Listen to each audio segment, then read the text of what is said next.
بسم اللہ الرحمن الرحیم۔ کہانی کا آغاز کرتے ہیں۔ کہانی آج کی قبر کے عذاب کے بارے میں ہے۔ جیسے کہ آپ لوگوں کو پتہ ہے کہ ہم لوگ کی یہ دنیا فانی ہے، ہم لوگوں نے ایک نہ ایک دن یہاں سے رخصت ہو جانا ہے۔ تو اس کے بارے میں بات کرتے ہیں کہ قبر کی پہلی رات ہمارے لیے کیسی ہوگی اور قبر کا عذاب کے بارے میں۔ قبر کی پہلی رات وہ رات ہے جو میت کو دفن کرنے کے ساتھ شروع ہوتی ہے۔ روایات کے بقول پہلی رات میت کے لیے بہت سخت رات ہوتی ہے اور اس کے مختلف مراحل ہیں۔ مومنوں کے لیے خوبصورت اور آرام دہ، جبکہ بدکار مسلمانوں کے لیے اور کافروں کے لیے بہت سخت اور وحشت ناک ہے۔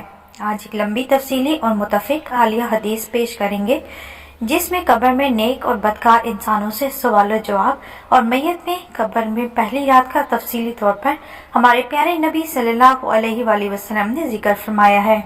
موت کے پہلے کچھ گھنٹے اور پہلے دن روح برزخ کے علاوہ اس مادی بدن کے ساتھ ساتھ رہتی ہے، کیونکہ دنیا میں روح کو اس مادی بدن سے انس و محبت تھی، اس لیے وہ اب اس بدن پر خاص توجہ رکھتی ہے اور اس کے ساتھ رشتہ اور رابطہ برقرار رکھنا چاہتی ہے، اور دوسرے امور سر انجام دیتے وقت روح اس بدن کے ساتھ رہتی ہے، اور مادی بدن کو دفن کرتے وقت روح خود کو قبر میں دیکھتی ہے۔ جو ہی میت کو قبر میں رکھا جاتا ہے اسی وقت قبر کی پہلی رات کا آغاز ہو جاتا ہے، اور یہ بہت ہی سخت رات ہوتی ہے جسے میت تجربہ کرتی ہے اور اس سے چھٹکارا نہیں ہے۔ حضرت امام صادق کی روایت کو مدنظر رکھتے ہوئے مسلمان حکماء کی نظر میں قبر اور وہاں کے پیش آنے والے تمام احوال عالم برزخ ہیں۔ اس نظریے کے مطابق قبر میں داخل ہونا اور قبر کی پہلی رات موت کے آغاز سے ہی شروع ہو جاتی ہے اور بدن کے دفن ہونے سے کوئی تعلق نہیں ہے۔ اب جن لوگوں کے جسم دفن نہیں ہوتے، یعنی آگ میں جل جاتے ہیں یا پانی میں غرق ہو جاتے ہیں، تو ان کی پہلی رات کیسے گزرے گی؟ اس بارے میں امام طبری بیان کرتے ہیں کہ حضرت امام حسن عسکری کے پاس ایک شخص آیا اور پوچھنے لگا کہ جو لوگ جل جاتے ہیں یا پانی میں ڈوب جاتے ہیں اور ان کے جسم دفن نہیں کیے جا سکتے، تو پھر ان کی قبر کی رات کیسی ہوگی؟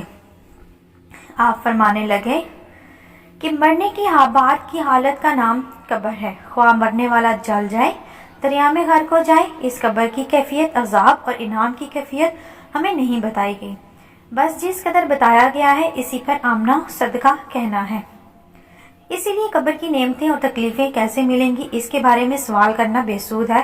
سمجھنے کے لیے اتنا کافی ہے کہ رات میں جب ہم خواب دیکھتے ہیں تو اس میں ہم کہیں جا رہے ہیں، کسی سے بات چیت کر رہے ہیں، تو جسم ہمارا ہمارے بستر پر ہوتا ہے اور روح کا تعلق ٹہلنے اور کسی سے بات چیت کرنے سے ہوتا ہے۔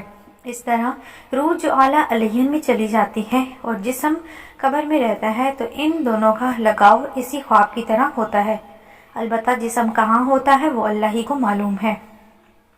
اب بات کرتے ہیں کہ قبر کی پہلی رات کیسی ہوگی۔ اس بارے میں حدیث پاک سنن ابو داؤد میں، مسند امام احمد میں جلد نمبر صفحہ نمبر 283 پر ایک حدیث ہے جسے حضرت براء بن عازب رضی اللہ تعالیٰ عنہ بیان کرتے ہیں کہ وہ حضور پاک صلی اللہ علیہ وآلہ وسلم ایک انصاری کے جنازے میں شریک ہوئے۔ جب قبر پر پہنچے تو لات تیار نہیں ہوئی تھی۔ لات تیار ہو رہی تھی کہ ہم حضور پاک صلی اللہ علیہ وآلہ وسلم کے پاس بیٹھ گئے جو کہ میت کے سرانے بیٹھے تھے۔ ہم نے دیکھا کہ آپ صلی اللہ علیہ وآلہ وسلم کبھی آسمان کی طرف دیکھتے اور کبھی لحد کے اندر دیکھتے جو کہ تیار ہو رہی تھی۔ 3 مرتبہ ایسا کرنے کے بعد نبی کریم صلی اللہ علیہ وآلہ وسلم نے اس طرح دعا مانگی، اے اللہ، میں عذاب قبر سے تیری پناہ چاہتا ہوں۔ پھر آپ صلی اللہ علیہ وآلہ وسلم ارشاد فرمایا، بندہ مومن جب دنیا کی طرف سے رابطہ توڑ کر آخرت کی طرف متوجہ ہوتا ہے، یعنی جب اس کی موت کا وقت آتا ہے، تو سورج کی طرح چمکتے دمکتے سفید چہرے والے فرشتے خوشبودار جنتی کفن لے کر اس کے پاس آتے ہیں، حتیٰ کہ وہ حد نظر تک اس کے سامنے بیٹھ جاتے ہیں۔ پھر ملک الموت تشریف لاتے ہیں حتیٰ کہ وہ اس کے سر کے پاس بیٹھ جاتے ہیں اور کہتے ہیں، اے پاکیزہ روح، اللہ کی مغفرت اور اس کی رضامندی کی طرف چل۔ وہ روح ایسے نکلتی ہے جیسے مشکیزے سے پانی کا قطرہ، بالکل غیر محسوس طریقے سے اس کی روح نکال لی جاتی ہے اور جب ملکل موت اس کی روح نکالتے ہیں تو باقی فرشتے اسے آنکھ چپکنے کے برابر بھی اسے ملکل موت کے پاس نہیں رہنے دیتے، بلکہ اسے فوراً اس کے کفن اور خوشبو میں لپیٹ دیتے ہیں جو جنت سے لائی ہوئی ہوتی ہے۔ پھر اس کی روح کو لے کر بلند ہوتے ہیں، اور جب فرشتوں کی جماعت کے پاس سے وہ گزرتے ہیں تو فرشتے پوچھتے ہیں کہ یہ کیسی خوشبو ہے، تو وہ اس کی دنیا کے ناموں میں سے بہترین نام لے کر بتاتے ہیں کہ یہ فلاں بندے کی فلاں بن کی روح ہے، حتیٰ کہ وہ اسے آسمان دنیا میں لے کر پہنچ جاتے ہیں اور اس کے لیے دروازے کھولنے کی اجازت طلب کرتے ہیں، تو جو آسمانوں کے دروازے ہیں اس کے لیے کھول دیے جاتے ہیں۔ پھر ہر آسمان کے مقرب فرشتے اگلے آسمان تک اس روح کو عزت و احترام کے ساتھ لے کر جاتے ہیں، حتیٰ کہ وہ اسے 7ویں آسمان تک پہنچا دیتے ہیں۔